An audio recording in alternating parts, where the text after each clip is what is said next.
Você realmente acha que sabe como é o visual de uma fazenda? Esqueça aquela imagem de comercial de margarina com cercas de madeira e ovelhinhas saltitantes.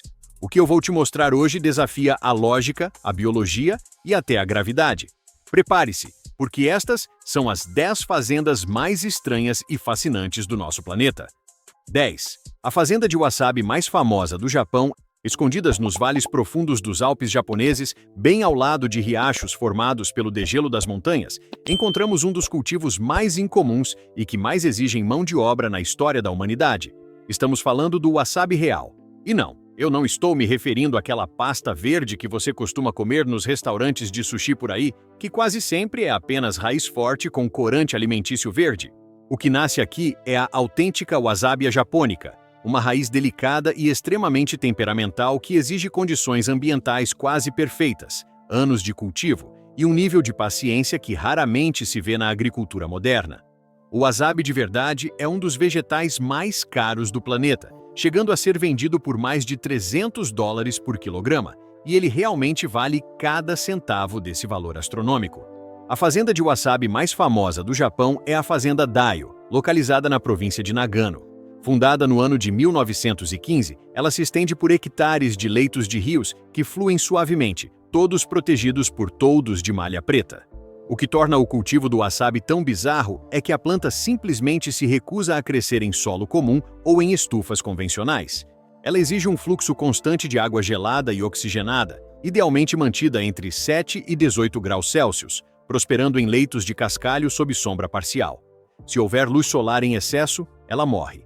Se a água esquentar um pouquinho, ela apodrece. Se os nutrientes saírem do equilíbrio, ela para de crescer. Os agricultores na Daio e em outras fazendas de elite mimetizam os ecossistemas naturais dos riachos de montanha, criando canais artificiais e terraços complexos. O processo é tortuosamente lento, podendo levar até 3 anos para que um único rizoma de wasabi atinja o tamanho ideal para a colheita. E quando finalmente fica pronto, ele precisa ser ralado na hora com um ralador de pele de tubarão chamado orochi e consumido em poucos minutos. Após cerca de 15 minutos, o ardor e o sabor começam a desaparecer, e depois de 30 minutos, não sobra quase nada do gosto original. É por isso que cultivar isso em escala industrial é um pesadelo, e mais de 95% do wasabi usado no mundo é falso. Mesmo no Japão, cultivar o wasabi real é uma arte de altíssimo risco e recompensa. Ainda assim, a demanda é gigantesca. Chefes de sushi de luxo em Tóquio e Kyoto pagam fortunas pela raiz autêntica para ralá-la na frente do cliente. É mais do que um condimento, é uma performance e um símbolo de respeito culinário. O estranho aqui é que essas fazendas são o oposto da eficiência industrial. Elas são espirituais, pacientes e transformam o ato de plantar em um ritual sagrado. Basicamente, é a planta mais mimada do mundo, que exige um spa de água gelada por 3 anos só para te dar um susto no nariz por 15 minutos. 9. As fazendas de crocodilos da Tailândia. Nos arredores de Bangkok, existe uma das indústrias agrícolas mais inesperadas e, para ser sincero, um tanto perturbadoras do mundo. Estamos falando de fazendas gigantescas que criam dezenas de milhares de dinossauros vivos. E não se engane, não é para estudo, conservação ou turismo ecológico. O foco aqui é a carne, o couro e, ocasionalmente, até sistemas de segurança. Essas fazendas abrigam centenas de milhares de crocodilos siameses e de água salgada, criados em tanques e bacias assustadoramente uniformes, empilhados em fileiras como se fossem gado aquático. A criação de crocodilos na Tailândia começou a ganhar força na década de 1950, mas nos anos 80 a coisa explodiu e se tornou uma indústria completa. Hoje, o país tem mais de 1.000 fazendas registradas. Uma delas, a Fazenda de Crocodilos e Zoológico Samut Prakan, afirma ter mais de 100.000 crocodilos, o que a torna a maior do mundo. O principal produto aqui é o couro de alto padrão, usado para fabricar bolsas de luxo, cintos, sapatos e carteiras. O couro de crocodilo tailandês é requisitado no mundo todo por sua durabilidade e pela uniformidade de seus padrões. Grifes de luxo compram as peles de fazendas regulamentadas, onde os animais são abatidos exatamente no tamanho certo para garantir escamas abdominais limpas, que é a parte mais valiosa do couro. Mas não para por aí. A carne de crocodilo é vendida cada vez mais para restaurantes como uma iguaria exótica. Em alguns casos, as fazendas comercializam até produtos como óleo de crocodilo, que dizem ter propriedades curativas, e cápsulas de sangue de crocodilo vendidas como suplementos de saúde. Embora essas promessas de saúde não tenham muita base científica, o valor comercial de cada parte do animal torna o negócio extremamente lucrativo. E tem um detalhe curioso: os crocodilos são usados como animais de segurança em algumas regiões. Há relatos de fazendeiros que instalam fossos cheios de crocodilos vivos para afastar invasores, ladrões e até elefantes selvagens de suas propriedades. Na Tailândia rural, um cercado de crocodilos serve tanto como fonte de renda quanto como um sistema de alarme vivo e bem faminto. É claro que críticos e conservacionistas apontam problemas éticos, como a falta de bem-estar animal e a venda ilegal de espécies ameaçadas. Mas, enquanto isso, o negócio continua a todo vapor. Em um mundo de agricultura feita por drones, nada te prepara para a visão de 50 mil crocodilos parados em um silêncio sincronizado, apenas esperando o próximo movimento na beira do cercado. É basicamente como ter um exército de dragões no quintal, só que em vez de cuspirem fogo, eles viram bolsas de grife e ainda dão uma surra em qualquer ladrão azarado que tente pular o muro. 8. A fazenda de beleza de camelos na Arábia Saudita. Onde a areia se estende até o horizonte e as temperaturas ultrapassam os 43 graus Celsius, existe uma fazenda diferente de qualquer outra coisa no mundo. Uma fazenda onde o objetivo principal não é o leite, a carne ou a fibra, mas sim a beleza. Bem-vindo ao mundo das fazendas de beleza de camelos, instalações dedicadas ao cruzamento, tratamento e perfeição de camelos, cujo valor é medido não pela produtividade, mas pela aparência. Concursos de beleza de camelos na Arábia Saudita são levados muito a sério. O maior de todos, o Festival de Camelos Rei Abdulaziz, oferece mais de 60 milhões de dólares em prêmios, tornando-se uma das competições de animais mais lucrativas do mundo. As fazendas em si parecem mais complexos de luxo do que locais agrícolas tradicionais, com muros altos para proteger os animais da areia soprada pelo vento. Os funcionários moram no local em alojamentos com ar-condicionado, cuidando dos animais 24 horas por dia. Eles são banhados, escovados e massageados, mantidos em dietas precisas, projetadas para maximizar a postura, o brilho da pelagem e a simetria muscular. Quando não estão se exercitando, muitos são mantidos sob sombras projetadas, especialmente, ou sistemas de nebulização para evitar que seus pelos fiquem secos ou quebradiços. E eu já consigo ouvir você perguntando: mas o que exatamente torna um camelo bonito? Bem, nessas competições, os juízes avaliam características como o formato da cabeça, o comprimento do pescoço, o tamanho e a curvatura dos lábios, a postura da corcova e até o caimento das orelhas. Atenção especial é dada à simetria, proporções e à maneira como o camelo se comporta ao caminhar. Cílios longos e olhos expressivos também são traços muito valorizados. Existem categorias diferentes para raças distintas, incluindo o majestoso Majarim preto e o mais claro e elegante Wadá. Nas fazendas mais ricas, os animais recebem tratamentos que rivalizam com spas humanos. Seus pelos são esfregados com óleos para aumentar o brilho e alguns camelos chegam a passar por procedimentos cosméticos como injeções de botox para aumentar o tamanho dos lábios ou narizes.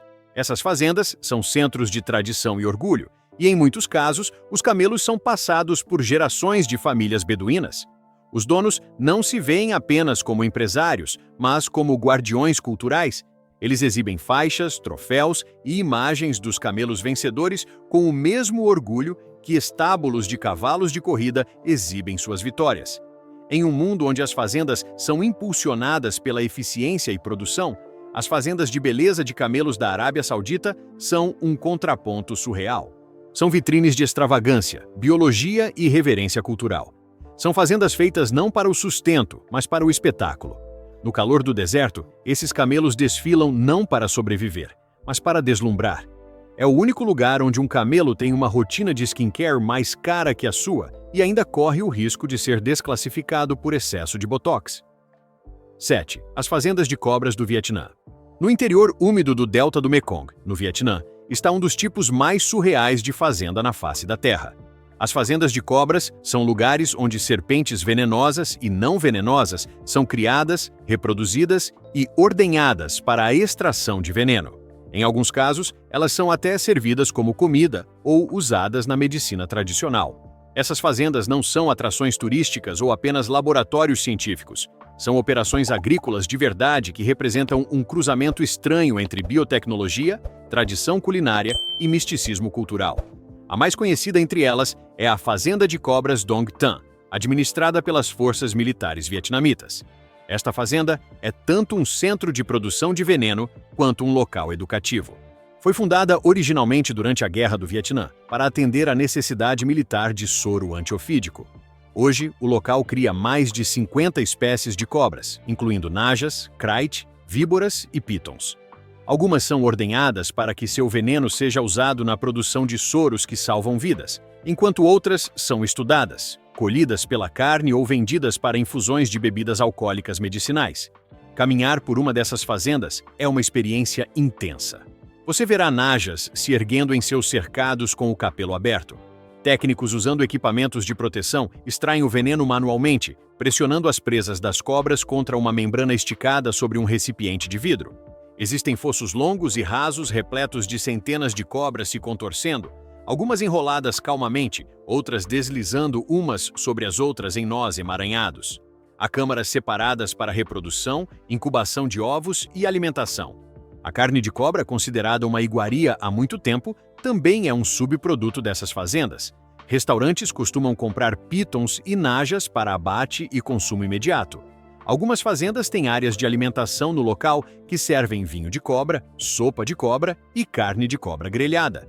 Mais controverso ainda é o vinho de arroz infundido com cobras, onde a serpente inteira, geralmente uma naja, é colocada enrolada dentro de garrafas de vidro cheias de etanol. Essa bebida é vendida em mercados locais e dada como presente para simbolizar força e vitalidade.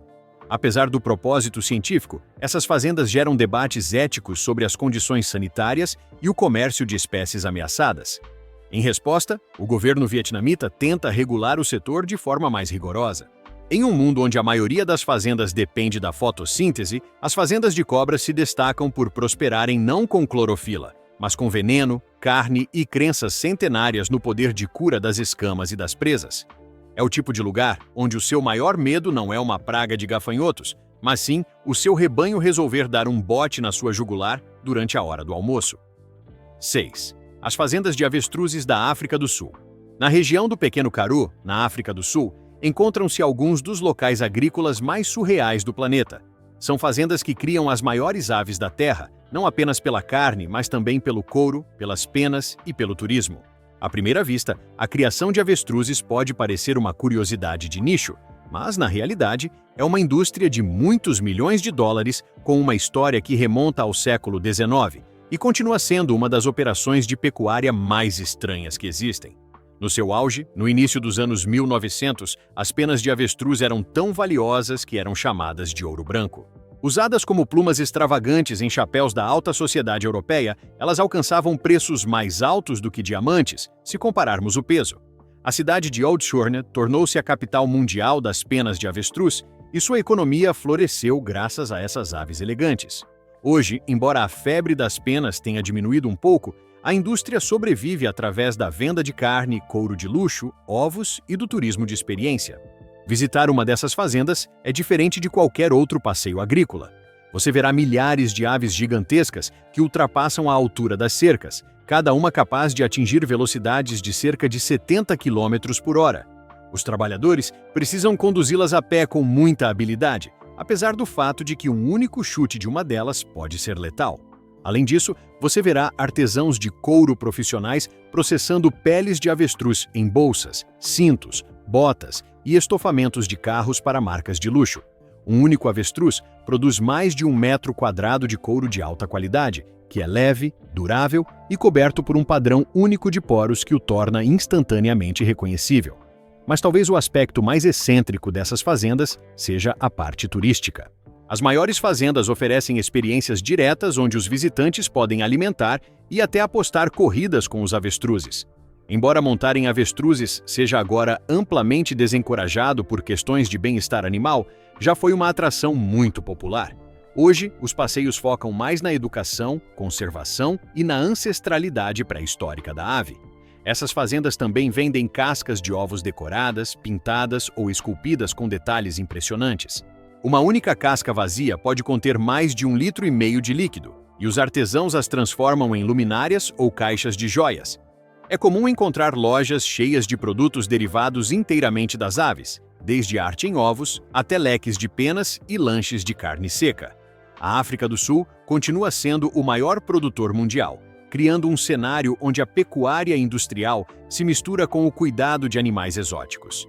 Em um mundo cheio de tratores e galinheiros comuns, poucos lugares são tão memoráveis quanto ver centenas de aves de quase 2 metros de altura correndo pela savana seca.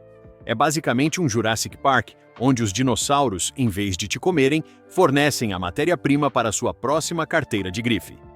5. As fazendas de peixes verticais de Singapura. Em uma nação que quase não possui terras aráveis, sem lagos de água doce e com a terceira maior densidade populacional do mundo, a ideia de agricultura local pode parecer impossível. No entanto, Singapura, uma cidade-estado de torres de vidro e startups tecnológicas, foi pioneira em uma das formas mais estranhas e futuristas de cultivo na Terra. As fazendas de peixes verticais tratam-se de estruturas aquáticas de vários andares, onde tilápias, bagres e robalos não são criados em tanques terrestres ou redes no oceano, mas sim em tanques de água empilhados dentro de edifícios industriais. A mais famosa delas é a fazenda vertical de alta tecnologia do grupo Apollo Aquaculture.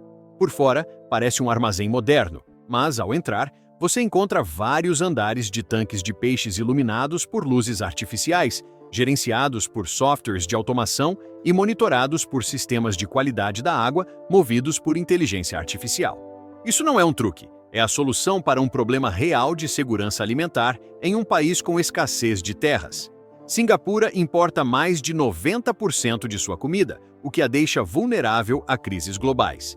Para combater isso, o governo lançou uma iniciativa para produzir 30% das necessidades nutricionais da nação localmente até o ano de 2030.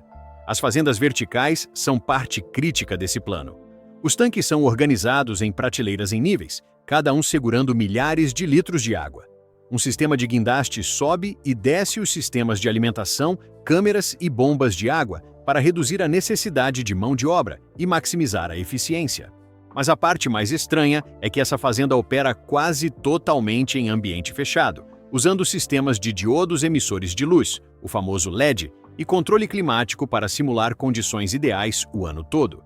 Isso elimina interrupções sazonais e permite um controle preciso de cada variável ambiental. Essas fazendas produzem mais de 500 mil quilogramas de frutos do mar anualmente, uma parcela pequena, mas que cresce rápido. Imagine estar em um armazém com ar-condicionado, cercado pelo zumbido de máquinas e tanques de peixes empilhados, vendo dados de crescimento em tempo real brilharem em um painel digital. É o nascimento de uma forma totalmente nova de cultivar. É basicamente como se o filme Matrix tivesse sido reescrito por um engenheiro de pesca que decidiu que, em vez de humanos em cápsulas, o mundo precisava de muitos filés de tilápia fresquinhos. 4. As fazendas de vegetais árticas de Svalbard. A apenas 1.300 quilômetros do Polo Norte fica o arquipélago norueguês isolado de Svalbard. Esta é uma fronteira congelada conhecida por ursos polares, geleiras e o famoso silo global de sementes. Mas, escondida sob a neve dessa terra gelada, está uma das fazendas mais estranhas do mundo. Uma fazenda de vegetais que cultiva produtos frescos não sob o sol, mas profundamente abaixo do solo permanentemente congelado, em contêineres reaproveitados e iluminados por luz artificial. Esta é a Polar Permaculture Solutions, a fazenda mais ao norte do planeta, localizada em Longyearbyen. Cercada por um ambiente onde nada cresce naturalmente, nem mesmo árvores, esta fazenda consegue produzir ervas, alface, couve e brotos durante todo o ano, em um lugar onde o inverno traz 4 meses de escuridão total e a temperatura média anual é de 5 graus negativos Celsius. A ideia de cultivar no Ártico parece absurda. O solo de Svalbard está congelado e nevascas varrem a paisagem toda a primavera. Historicamente, cada pedaço de comida fresca consumida aqui precisava ser enviado por navio ou avião, às vezes com grande custo e risco. Um único pé de alface podia ser vendido pelo equivalente a $10. Mas, em 2015, Benjamin Vidmar, um chefe americano, decidiu desafiar essa realidade. Ele lançou o projeto usando contêineres de transporte personalizados, cada um modificado para ser um ambiente de cultivo totalmente fechado e com clima controlado. Dentro de cada container, as condições são perfeitas como em um laboratório. As prateleiras são empilhadas verticalmente para maximizar o espaço limitado, e luzes LED fornecem todo o espectro necessário para a fotossíntese. O ar é filtrado, a umidade é controlada e a temperatura é mantida firme em torno de 21 graus Celsius. É um contraste incrível com o mundo abaixo de zero lá fora. O impacto na comunidade local foi profundo. Pela primeira vez na história, os moradores de Longyearbyen podem comer produtos verdadeiramente locais.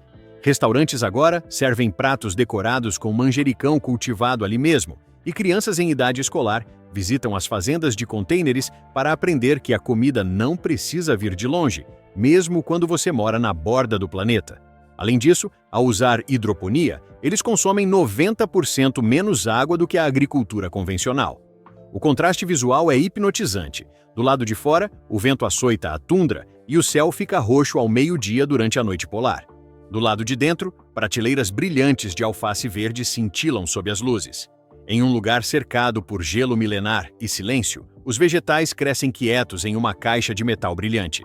É a prova definitiva de que, se o ser humano quiser comer uma salada Kaiser no meio de uma nevasca de gelar os ossos, ele vai dar um jeito de fazer isso acontecer. 3. As fazendas de atum rabilho do Mediterrâneo. Nas costas da Espanha, Itália, Croácia e Malta, um tipo muito estranho de fazenda flutua silenciosamente sob a superfície. Não existem cercas, nem celeiros ou tratores. Apenas redes circulares massivas ancoradas em alto mar, derivando com a maré e repletas de uma das criaturas mais poderosas e cobiçadas do oceano, o atum rabilho do Atlântico. Estas são as estâncias de atum, algumas do tamanho de campos de futebol, e estão entre as fazendas mais incomuns e controversas que existem. O atum rabilho é o Ferrari dos mares. Elegante, musculoso e construído para a velocidade, ele pode crescer até mais de 3 metros de comprimento e pesar até 680 quilogramas. Eles são capazes de nadar a 56 km por hora e migram por oceanos inteiros. Durante séculos foram pescados apenas sazonalmente, mas nas últimas décadas a fome global, especialmente nos mercados de sushi do Japão, elevou o preço a níveis astronômicos. Um único atum adulto pode ser vendido por mais de $1 milhão no famoso mercado de peixes de Toyosu, em Tóquio. Com esse valor absurdo, o incentivo para controlar e criar esses peixes selvagens tornou-se irresistível. Mas, ao contrário do salmão, o atum rabilho não se reproduz bem em cativeiro. Eles precisam de espaço no oceano aberto para nadar constantemente ou morrem. São agressivos, sensíveis ao estresse e extremamente difíceis de criar desde o ovo. Por isso, a indústria mediterrânea desenvolveu um modelo híbrido. Capturam os jovens na natureza, transportam-nos vivos para cercados em alto mar e os criam em um regime de engorda com uma dieta controlada até atingirem o tamanho ideal de mercado. O processo começa com a migração anual pelo Estreito de Gibraltar na primavera. Uma vez cercados, os peixes são conduzidos para gaiolas de reboque, que são anéis de rede gigantescos com mais de 50 metros de largura e 20 metros de profundidade. Essas gaiolas são rebocadas lentamente, às vezes por centenas de quilômetros, até os locais de engorda na costa. Da superfície parece apenas uma boia flutuando em círculo, mas abaixo dela acontece um balé de alto risco técnico gerenciando o gado mais valioso do mundo marinho. Não há ração artificial ou antibióticos. Tudo acontece em mar aberto. Ambientalistas criticam a prática, dizendo que ela apenas adia a captura de peixes selvagens, enquanto defensores afirmam que o monitoramento atual é rigoroso e vital para a economia de países como Malta e Turquia. Visualmente, é hipnotizante ver drones filmando essas sombras circulares imensas se movendo sob as águas, enquanto mergulhadores parecem formigas perto de um coliseu de músculos e barbatanas. É, sem dúvida, a única fazenda do mundo onde o seu rebanho pode custar o preço de uma mansão e nadar mais rápido que o seu barco de serviço. Basicamente, é como tentar criar tigres em uma gaiola de vidro no meio do oceano, torcendo para que eles não decidam que o fazendeiro parece um aperitivo de luxo. 2. A mega fazenda da cidade de Mudanjiang, na China. Na província de Heilongjiang, no nordeste da China, perto da fronteira com a Rússia, existe um dos experimentos mais surreais que o mundo já viu. Aqui, em meio ao vento gelado e invernos intermináveis, opera uma produção de laticínios tão enorme que desafia a nossa própria definição da palavra fazenda. Esta é a mega fazenda da cidade de Mudanjiang. Ela não é apenas a maior fazenda de gado leiteiro do planeta, é também uma das instalações de produção de alimentos mais ambiciosas tecnologicamente e complexas logisticamente na história humana. Enquanto a maioria das fazendas evoca imagens de pastos, celeiros vermelhos e animais pastando suavemente, esta aqui se assemelha muito mais a um complexo industrial de alta segurança. Abrigando mais de 100 mil vacas leiteiras, esta fazenda produz mais de 800 milhões de litros de leite anualmente, em grande parte para exportação. E ela faz isso não através dos ritmos gentis da natureza, mas por meio de um sistema precisamente coreografado de máquinas, sensores, controle climático e bioengenharia. A fazenda foi construída como parte de uma resposta geopolítica. No ano de 2014, após a anexação da Crimeia, a Rússia enfrentou amplas sanções econômicas da União Europeia, dos Estados Unidos e de outras nações ocidentais. Entre as muitas consequências, houve um golpe severo na capacidade da Rússia de importar produtos lácteos de seus parceiros tradicionais. O Kremlin respondeu proibindo muitas importações agrícolas e voltando-se para o leste em busca de novos fornecedores. O resultado foi esta mega fazenda, uma instalação que faz até as maiores propriedades ocidentais parecerem minúsculas em comparação. Enquanto as maiores operações de laticínios dos Estados Unidos abrigam entre 20 e 30 mil vacas, esta aqui foca em mais de 100 mil. É a escala de uma pequena cidade, toda projetada para um único propósito: produzir leite. O que realmente a diferencia é o nível de integração tecnológica. Cada vaca é rastreada em tempo real. Seus passos, padrões de sono, temperatura corporal, frequência cardíaca e até os ciclos de mastigação são registrados e analisados por softwares. E depois, há o resíduo. Mais de 100 mil vacas produzem uma quantidade impressionante de esterco, cerca de 1.500.000 kg por dia. Em vez de ser descartado ou espalhado pelos campos, esse material é canalizado para biodigestores de escala industrial, que convertem o metano em eletricidade. O sistema de captura de metano não apenas ajuda a alimentar a instalação, mas também reduz significativamente as emissões de gases de efeito estufa. Apesar de toda essa eficiência fria, a mega fazenda é uma resposta direta às pressões globais. À medida que a população mundial caminha para os 10 bilhões de pessoas e a instabilidade climática afeta a produção, fazendas massivas como esta podem se tornar mais comuns. A China, em particular, busca agressivamente a autossuficiência alimentar para resistir a choques geopolíticos.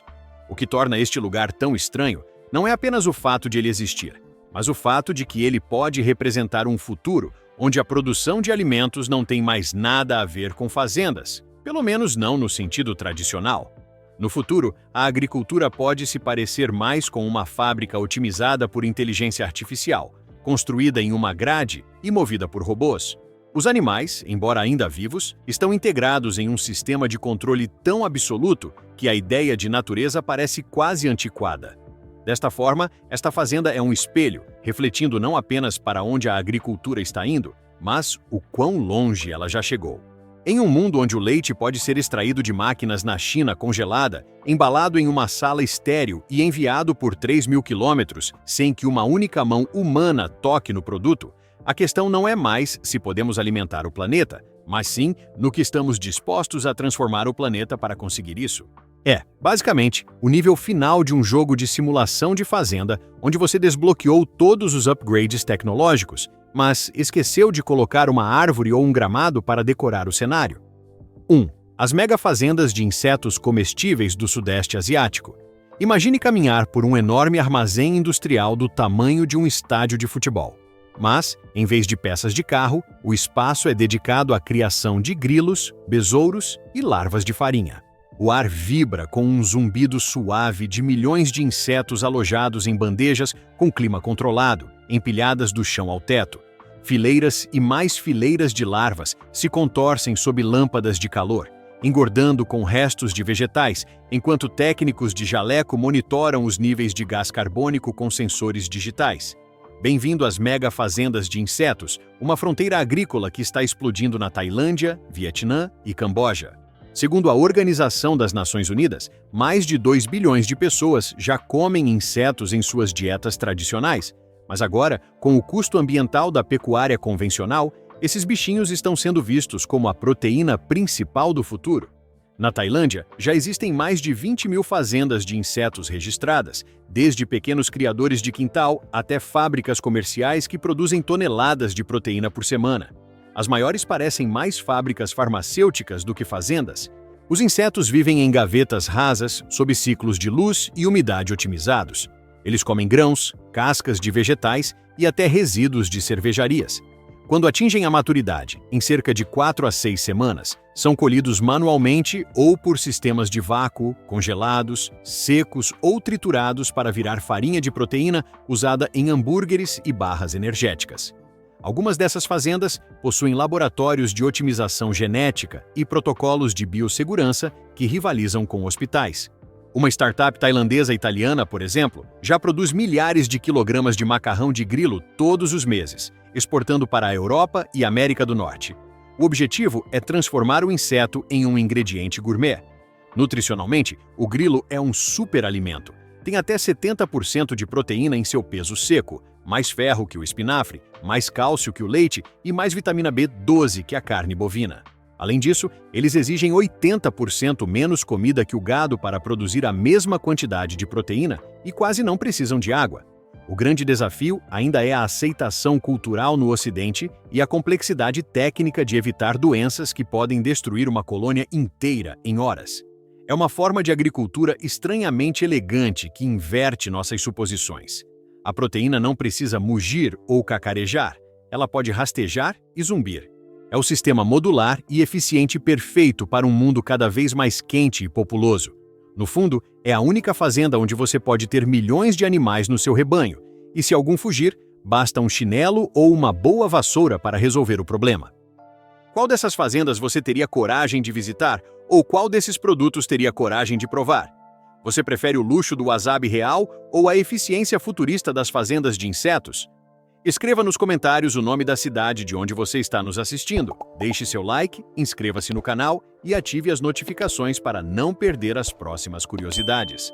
Há mais vídeos incríveis aparecendo agora na sua tela para você continuar explorando o mundo conosco. Até a próxima!